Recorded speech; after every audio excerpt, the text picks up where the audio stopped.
बंद कमरे में हुई योगी शाह की मुलाकात, 60 दिन 4 प्लान, धोखेबाजों पर होगा तगड़ा प्रहार, बुलडोजर बाबा का रौद्र रूप देख केशव पंकज की उड़ी नींद। ये बात शायद आपको किसी ने खुलकर नहीं बताई होगी जब पूरे देश में यूजीसी को लेकर बवाल मचा हुआ था, जब सड़कों से लेकर सोशल मीडिया तक आग लगी हुई थी, जब बड़े बड़े नेता बयान देने से बच रहे थे। उसी वक्त एक नाम था जो खुलकर सामने आया, योगी आदित्यनाथ।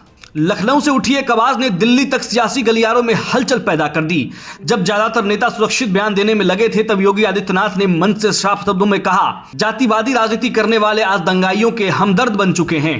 यह सिर्फ बयान नहीं था, यह सीधा हमला था उस राजनीति पर जो समाज को तोड़कर सत्ता की सीढ़ी चढ़ना चाहती थी। दोस्तों, जरा 2017 में लौटिए, जब योगी आदित्यनाथ मुख्यमंत्री बने थे। उस समय हालात क्या थे? उत्तर प्रदेश को बीमारू राज्य, जंगल राज्य, दंगों का गढ़ कहा जाता था। कानून व्यवस्था के नाम पर कोई चीज नहीं थी। योगी के नाम से ही खौफ ऐसा था कि शपथ से पहले ही अवैध बूचड़खानों पर ताले लगने लगे, अवैध धंधों के शटर गिरने लगे और माफियाओं की नींद उड़ गई। एक साधारण सन्यासी वेश में आया व्यक्ति पूरे सिस्टम को हिलाकर रख देगा, ये किसी ने सोचा भी नहीं था। लेकिन दोस्तों, हर मजबूत नेता के साथ एक सच्चाई जुड़ी होती है, जितनी बड़ी सफलता उतने बड़े दुश्मन। पिछले 10 वर्षों में योगी आदित्यनाथ ने उत्तर प्रदेश को न सिर्फ संभाला बल्कि उसे देश का ग्रोथ इंजन बना दिया। आज एक्सप्रेसवे, एयरपोर्ट, निवेश, कानून व्यवस्था, हर मोर्चे पर यूपी की पहचान बदली है और शायद यही बात कुछ लोगों को चुभने लगी है। 2024 के चुनावों के बाद जब कुछ फैसले योगी की सोच के मुताबिक नहीं हुए, तो लखनऊ से लेकर दिल्ली तक अफवाहों का बाजार गर्म हो गया।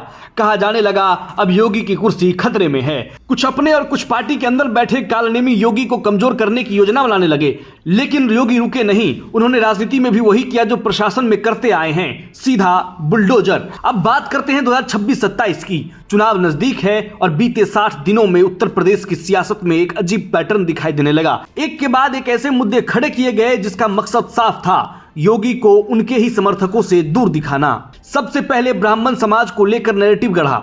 अचानक विधायकों की एक सामान्य बैठक को ऐसे पेश किया गया मानो पूरा समाज नाराज हो गया हो, जबकि सच्चाई यह है कि यह समाज जानता है कि कौन उसके सम्मान के साथ खड़ा है और कौन सिर्फ वोट के लिए मीटिंग करता है। फिर आया माघ मेला, वही माघ मेला, वही कुंभ जिसने 66 करोड़ लोगों को आस्था के साथ जोड़ा, जिस आयोजन ने योगी को वैश्विक स्तर पर पहचान दी। लेकिन इस बार एक छोटे से मुद्दे को बड़ा राजनीतिक हथियार बनाने की कोशिश हुई। पुलिस बनाम संत का नैरेटिव और फिर उसमें राजनीतिक एंट्री। जो लोग कभी इन्हीं संतों पर लाठियां चलवाते थे, आज वही हमदर्द बनकर सामने आए।